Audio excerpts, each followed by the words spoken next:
So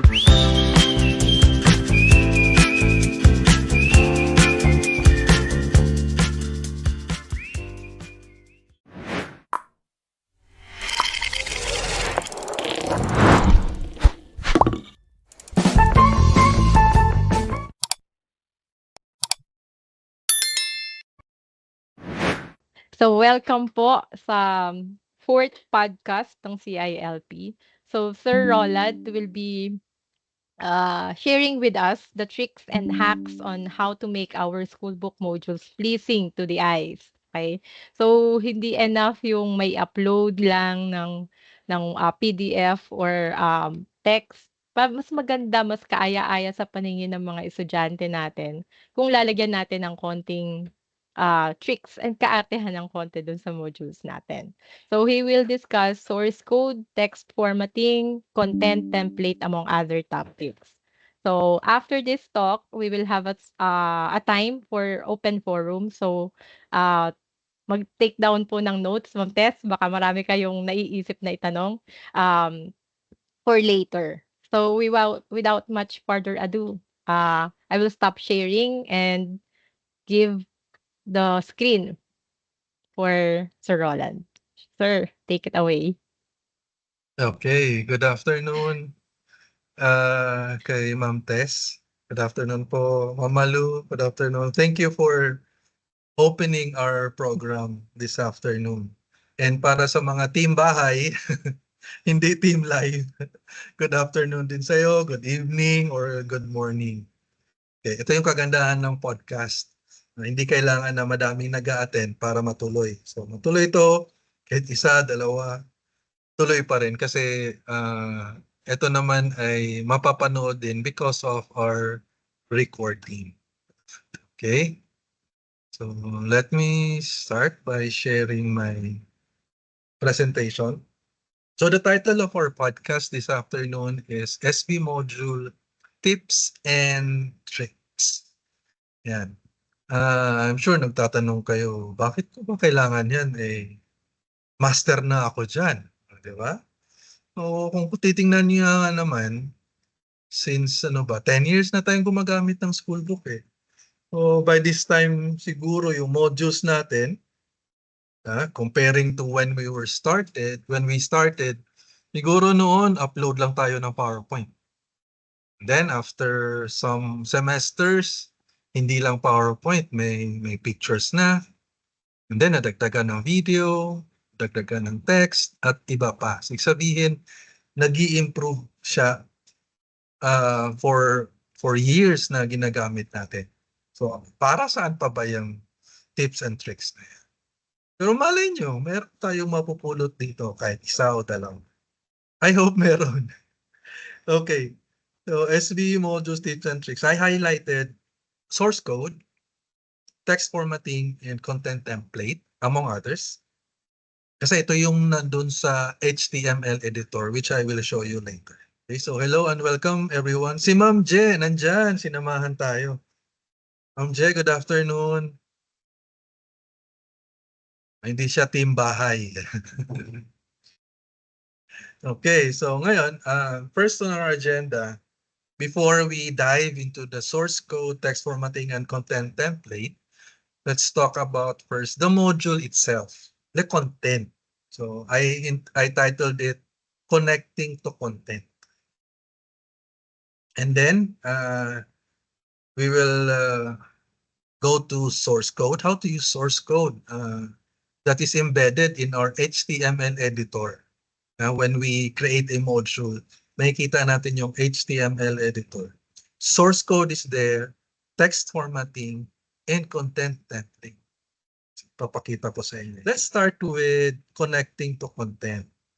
So, konting sharing lang, itong connecting to content, nakuha po ito when we attended a course, adaptive learning design, tama ba? Or adaptive design learning. Yan, magkaklase po kami ni Sir Amboy, kaya alam ni Sir Amboy ito, kaya kung meron akong nakalimutan, Sir Amboy, baka naman, pwede kayo magdagdag. Okay. Ayan, so connecting to content. Let's ask ourselves. Kasi, this question. Kasi when we migrated from face-to-face classroom to fully online environment, di ba, pre-pandemic, face-to-face tayo. And then nag-pandemic na, so napunta tayo sa online environment. Siguro ang unang tanong na pumasok sa isip natin nun is, how do I post my lectures and my slides online? Paano ba yan? So pinaka-basic po na tanong yan, and the question. Kasi hindi na nga ako makapag-meet on-site, so paano ang gagawin ko ngayon para mailagay ito online? Okay? So, one of the things that you'll be doing pag online na is to put content in our modules. So siguro, isip ko, madali lang yan. Di ba? Kasi kung ano ginagawa ko sa classroom, lalagay ko lang din naman online eh. O, di ba? Parang ang dali lang. Walang problema. Pero, ang tanong, inisip ba natin yung perspective ng learner? Diba? Ano kaya ang tingin ng student sa online? And then what do they expect? So before creating our very first module, even designing our very first module, let us put ourselves in the shoes of the learner. Diba? Kung ako ang learner, ang tanong ko, anong makukuha ko sa content na i-post ni ma'am o ni sir online? Ano kaya yon? So yun. So let's put ourselves in their shoes. The next aspect. Ito yung pinakamalaking challenge. Paano natin ma-connect sa learner dun sa content? Okay, fine. I am able to upload my PowerPoint or PDF. O naglagay ako ng video. Paano ko ngayon makikonnect ang learners ko doon sa content na in-upload ko para ma-engage sila?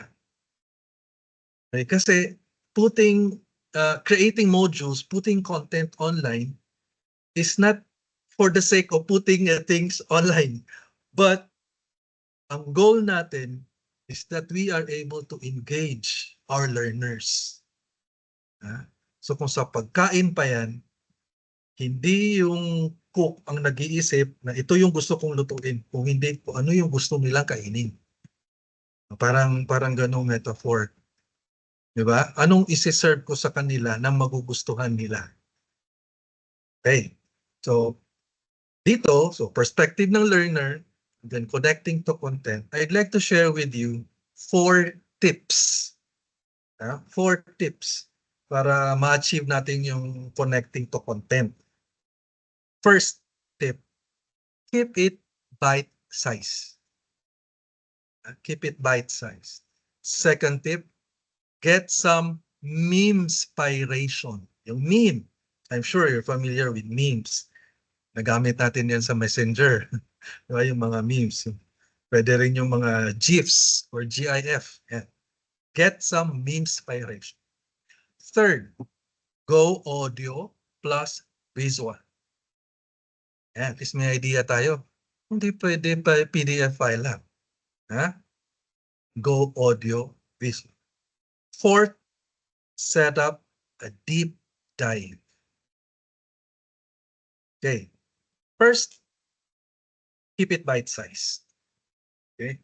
I'd like you to watch this video. Panoorin po natin itong video. Short lang naman ito. Mga 30 minutes. 1 minute lang.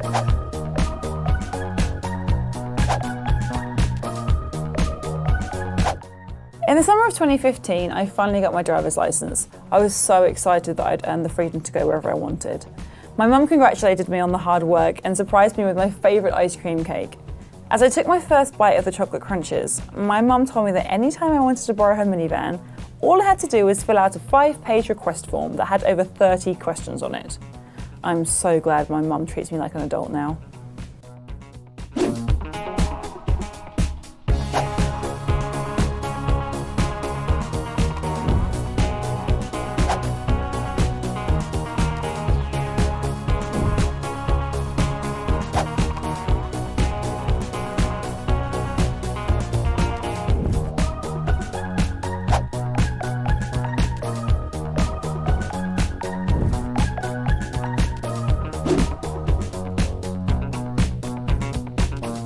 So sa video,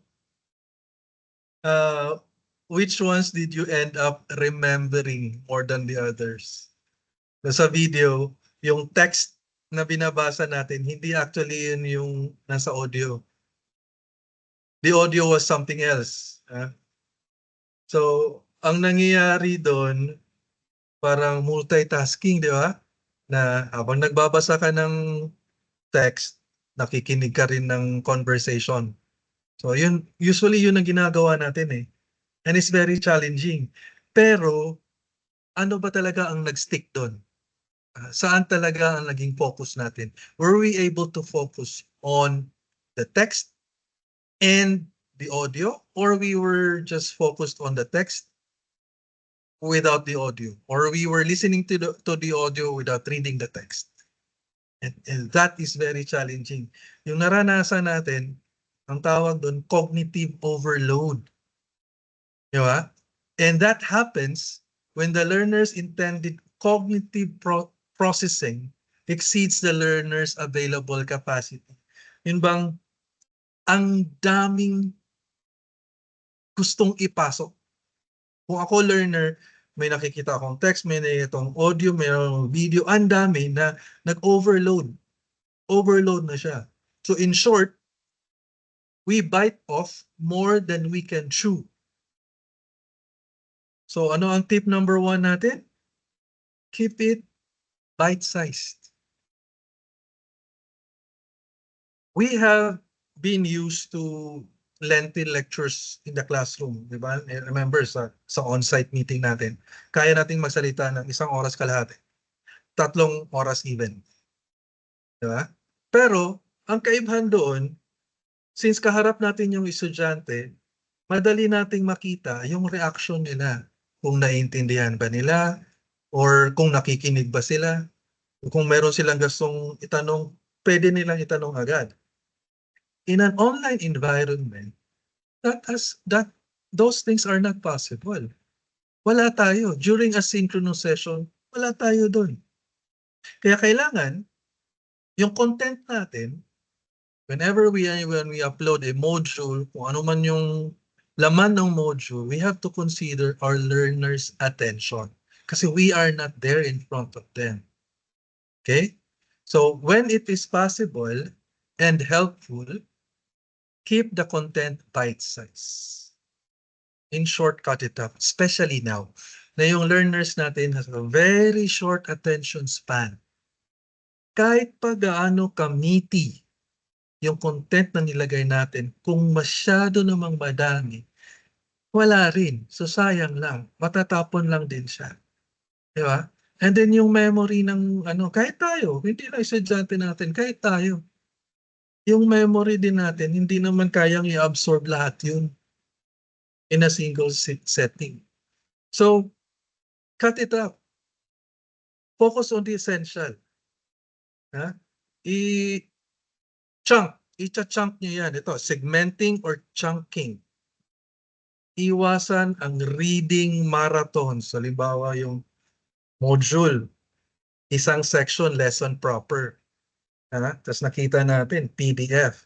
Okay, hindi madami. Pero pag binuksan mo yung PDF, ilang pages yun. Reading marathon ang mangyayari niyan. Or, nag-upload tayo ng video. Okay, maganda yung video. Yun ang napili natin. Relate siya sa topic. How long is the video? 30 minutes. Watching marathon. Yun ang mangyayari. So, keep it bite-sized. Break this into meaningful chunks. I-chop-chop nyo siya. I-chop-chop.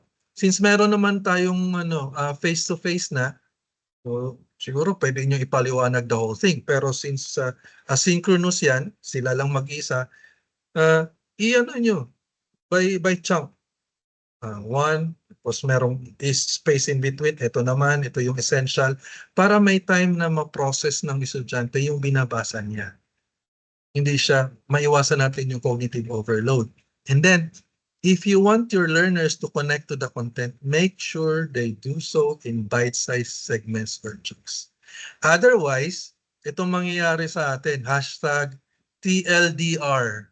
Alam niyo po yung hashtag TLDR? Kung alam niyo, pakisulat sa chat. Tingnan natin kung ano ibig sabihin ng hashtag TLDR or hashtag TLDW. Baka yun ang sinusulat ng mga estudyante natin sa Freedom Wall. Oh. Ha? Yung module ni Sir Ruben, hashtag TLDR. Oh. Sige nga, hanapin nyo kung ano ibig sabihin yan. Ha? Kung wala magsulat sa chat, balikan natin yan.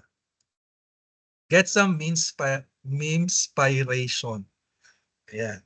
Okay. So, sino dito ang gumagamit ng memes sa Messenger GCs? Or kahit sa PowerPoint nila? Naglalagay ng meme. Meron po ba? Oh, Ma'am Susan, meron? Ma'am Weng, Sir Amboy, gumagamit ba kayo ng memes? Yung memes, yung may picture ng tao tapos merong text. Yan, hindi lang siya. O yan, si Ma'am Susan, minsan. Oh. Ayan. So kung nailalagay natin yung sa PowerPoint natin, why not put it also in our modules, in our content? Di ba? Ayun na.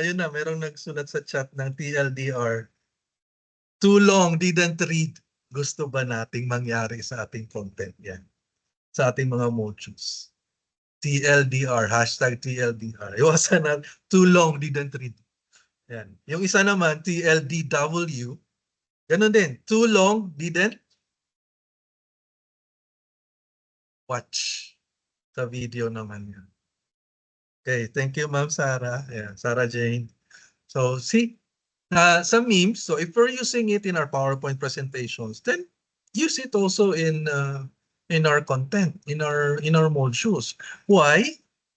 Because memes are popular and because their language is often so straightforward and their images so relatable that they're hard to forget. In short, they stick. Ayan. Kung kanta pa yan, LSS, Last Song Syndrome. Last Song Syndrome. So ayan, madali siyang tandaan. Picture, short text, madaling marinig. Di ba? Yun yung meme. And then, memes also, they are also called signaling. And it is very helpful when you feel that it's worthwhile for a student to read kaysa naman yung mabang text, marami siyang binabasa. Ito na lang, yung a meme that can capture what you would like to say in one paragraph. So isa na lang. And then, ito pa, you can introduce the text by telling them what central ideas to expect and how these ideas will be developed, or by simply proposing questions that they should try to answer as they engage in the content. Okay, ito. If you're uploading a video, instead of writing a short description about what the video is all about, how about posting a meme about the video? Ito pa, diba? PDF file. Okay, very meaty yung content ng PDF file. How about instead of writing a description, use a meme to illustrate the central ideas na nandun sa PDF file. Ayan. So yung memes para siyang para tayong binatukan na uy, basahin mo, ito yung laman ng PDF file. Okay? So yun yung signaling. So hindi lang yung isusulat natin na here's a PDF file, read this file, then we will discuss this next meeting. Hindi. Either a description or a meme. Okay? And then, you can also summarize big ideas and further clarify them by relating them to ideas and experiences that your learners might be aware of. So I'm sure talaga 100% ko, yung mga estudyante natin exposed din sila sa mga memes. And mas nakaka-relate sila kung nakikita nila yung nakikita nila sa labas dito sa ating content. Okay? Yan. Memespiration. Third, go audio-visual. Ayan. Yung technology natin ngayon, imagine sa isang cellphone nandun lahat. You can take pictures, you can record videos, You can record audio. Diba? You can type, you can send an email, you can connect with sound. Lahat nandun na sa cellphone. Kumusta module natin? Nandun din ba lahat? Is it just text? Okay? So, third tip, go audio visual. So the best things about technology is it can help us design an audio-visual learning experience. Pag face-to-face yan, kumukuha tayo ng projector. Kung nandiyan na yung projector, HDMI, and then we connect our laptop. Then we show videos, di ba? Pictures even. Same thing sa asynchronous mode. Pag nag-asynchronous yung bata, sana yung makikita nila sa modules natin, audio-visual din. At pinadali ito ng schoolbook natin. We can upload videos sa schoolbook. Okay? Then, ito pa. When we present content, let's make sure our visuals add to the content, clarifying it or enhancing its main point. Okay. Sa PowerPoint natin, kumusta ang experience nyo sa mga presenters na ang nakalagay sa slide ay text lang at binabasa pa, katulad ng ginagawa ko ngayon. So binabasa ko yung kung ano nakasulat. Kumusta experience nyo dyan? Naiinganyo ba kayong makinig? Di ba? Imagine babasahan lang kayo ng text. Ang natutunan ko pagdating sa PowerPoint, dapat isang image and then minsan mas maganda walang text. Okay? So habang nagsasalita ako, yung audience ko tumitingin sa picture and then ang picture enhances kung ano yung kinikwento ko, kung ano yung sinishare ko. Even it can even clarify what I am talking about. So yun yung sinasabi dito na yung visual aid, it can clarify or even enhance the main point. So ang image hindi redundant. So actually kung ako binaso kanina, nagiging redundant ako. Kasi kita naman ng text, binabasa ko pa. Okay? And then here's a tip. So sa isang editor, yan teacher in Ateneo, sabi ang favorite phrase niya is write in white heat, edit in cold blood. Anong ibig sabihin yan? Okay? Pag naglagay tayo ng contents sa ating modules, ang ating ilalagay kung ano lang yung essential. I'm sure mahalaga lahat yung nandun. Kaya ako nga nilagay doon. Pero, di ba, bite size. Iwasan natin yung reading marathon. So, piliin natin ngayon kung ano yung gusto natin na maiparating sa learner. So, edit. Ganyan yung mga editor. Write in white heat. So, dami-dami. Tapos, edit in cold blood. So, tanggal. Tanggalin mo yung hindi kailangan. And then, iiwan mo yung essential. Yan. Kahit na gaano, avoid reading marathon. So, hashtag TLDR. Tandaan natin yan. Okay? Kaya ito, one useful principle in deciding what to put up on our visuals is how does showing this image help my learners understand better? Ang example dyan, panoorin nyo po yung mga presentations ni Steve Jobs. Ayan, idol ko yun sa presentation. Images na nilagay niya. Panoorin nyo po. Nasa YouTube po yan.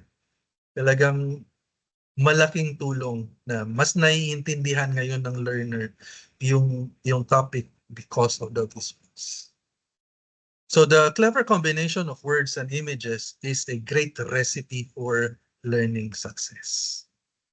And our last tip,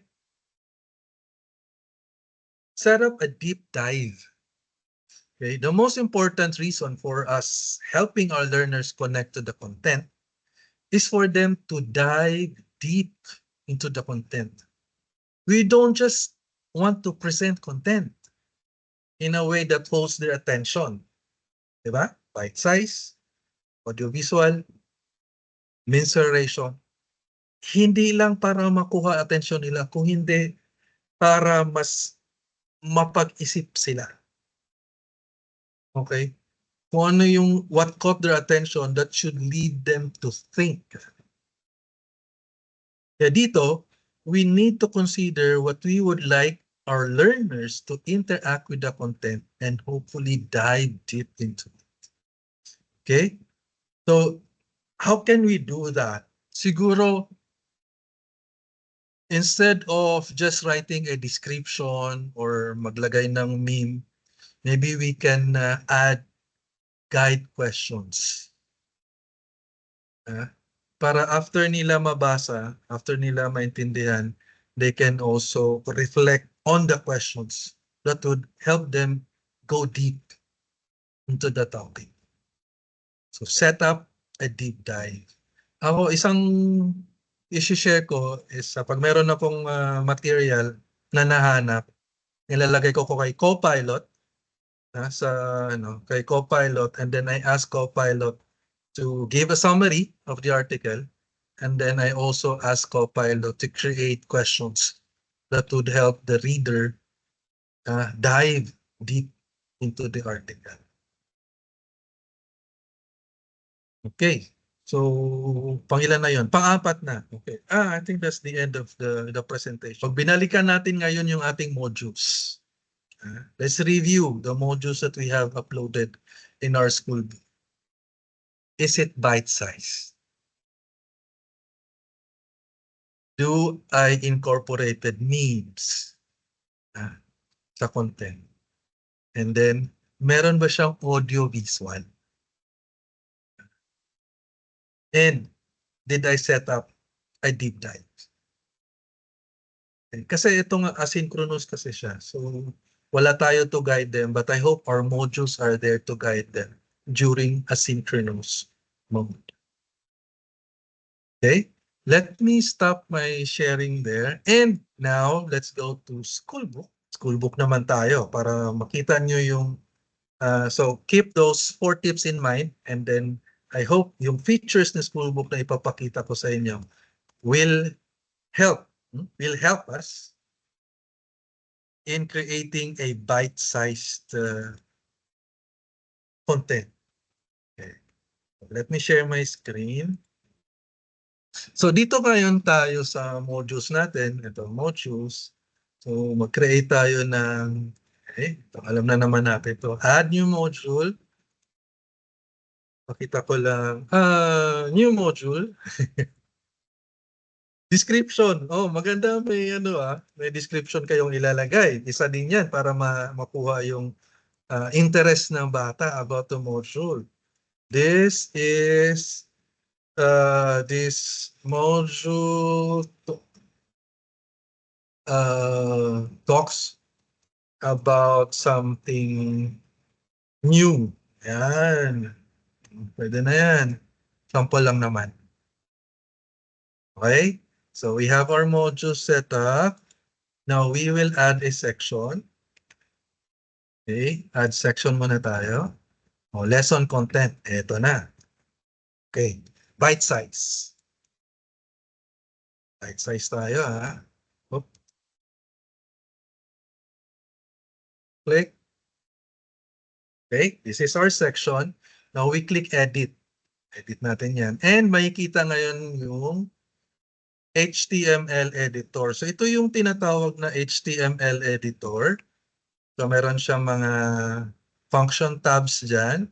Ito may file edit view for insert format to table. Meron tayo dito sa may right side. Yung arrow down, click natin yan. And makikita natin dito yung sinasabi ko. First is the source code. Ito po yung kanyang icon. Yung parang open, close parenthesis. Yan. Yun yung source code. Anong nagagawa ng source code? Okay, let me open another tab. And I'll show you its function. Ito, hanap tayo dito. Learning outcomes. Okay, halimbawa ito. Ito ang nagagawa ng source code. So edit din ako. Kukuha ko ng material from another source. And then, i-click ko yung source code. So, source code. And ito yung makikita ko. So this is the code. Ito yung background, nasa back-end ng nakikita natin. Ang nakikita natin, malinis siya. Ito yung mga codes. Hindi tayo magko-coding. Gagawin natin, kopyahin lang natin to. Highlight. Highlight. Pwede rin control A. Control A to highlight everything. Control C to copy. Control A, highlight everything. Control C, copy. So, nakopy na natin siya. Punta tayo ngayon sa ating bagong section. Click source code.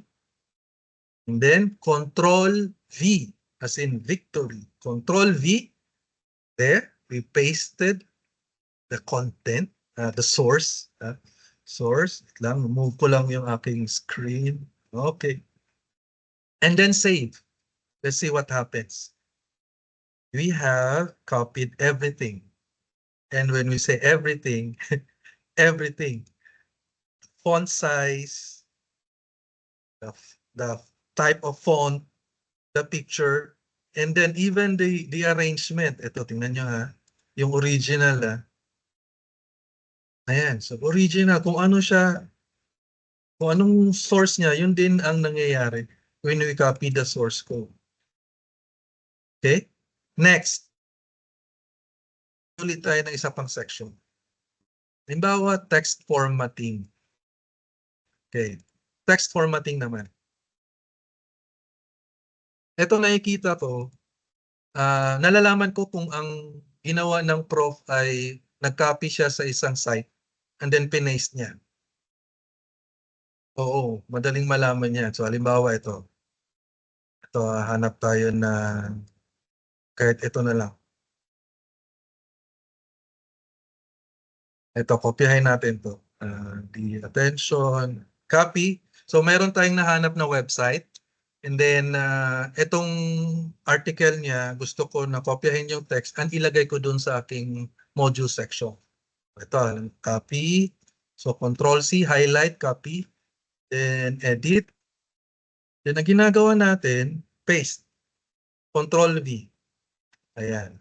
And then, save. Okay. Ito, baguhin ko lang yung aking mode. Gawin kong light mode. Ayan. So, anong napansin nyo? Okay. So, ito yung kinopya ko. Ayan na. Kopyahin natin. Kung ano yung text niya, halimbawa kung hindi ko alam kung ano yung text niya, yun din ang lalabas. Okay? O segue. Segue ang text niya. Now, anong pwedeng gawin na yung text na kinopya ko malinis, wala yung itim na background na yan? Anong pwedeng gawin? So, edit, use text formatting. So, you highlight yung kinopya natin, and then text formatting, ito, letter T na may X, ito, i-clear niya yung original format ng kinopya natin. Ayan. So ngayon, ayan, Roboto Light New na yung, ito yung default na text ni Schoolbook. So ayan, and then you can also choose the size. And then save. Save niyo siya, malinis.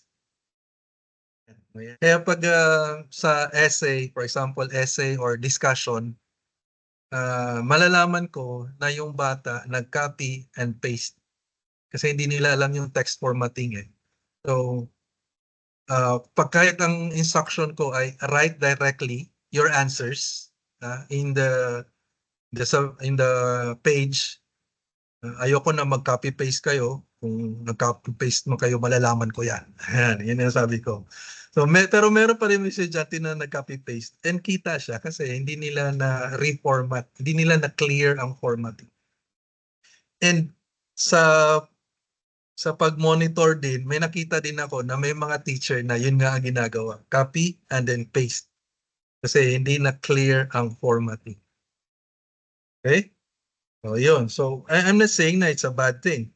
Ang gusto ko lang sabihin, ang pwedeng gamit ng text formatting ay maging malinis yung ating text na nilalagay sa module section. Next, okay?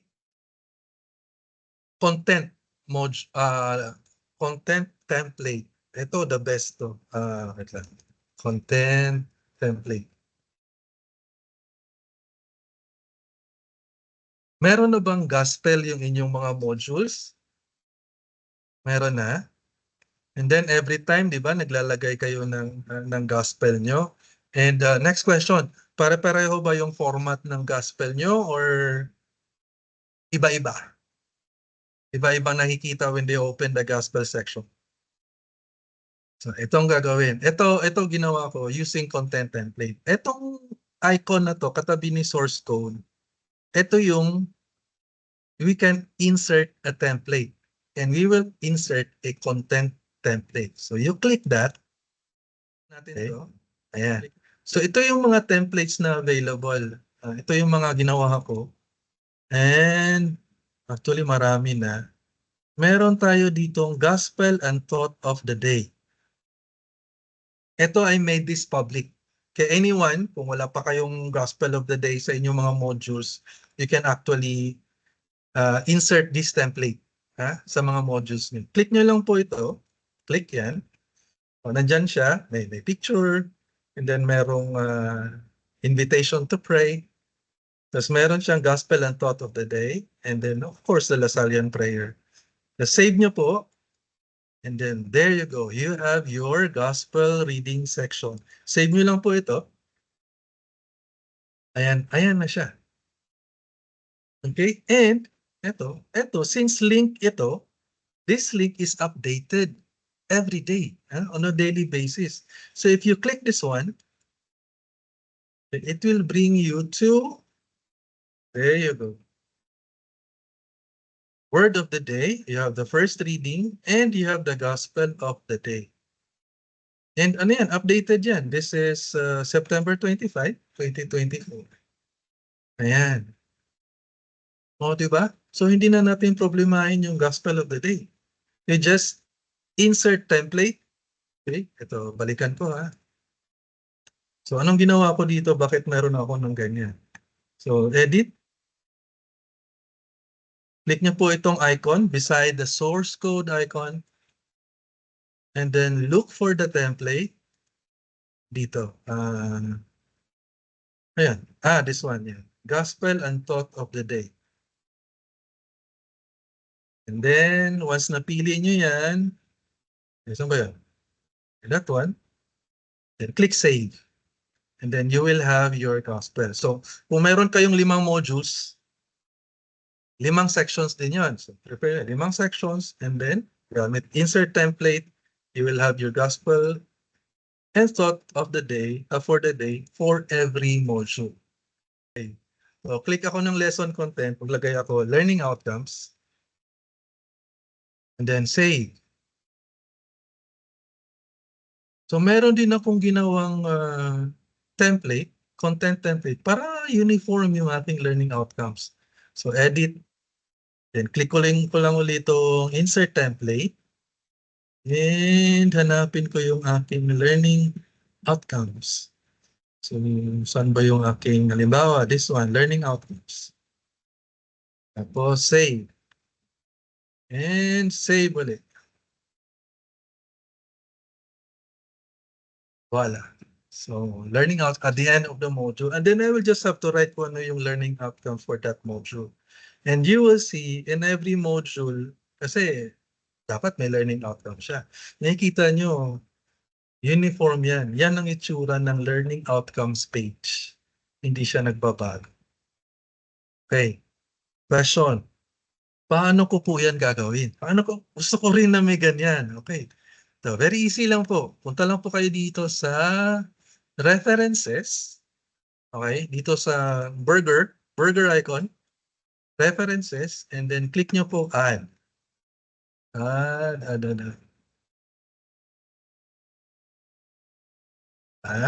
And here, content template. Lahat po tayo meron yan. Content template. And then, anong gusto nyong name ng template nyo?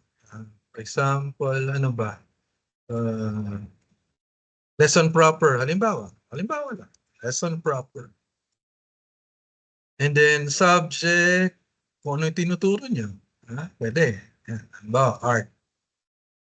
And ito yung tatlong options. You can save it to your personal library. So, kayo lang po may access niyan.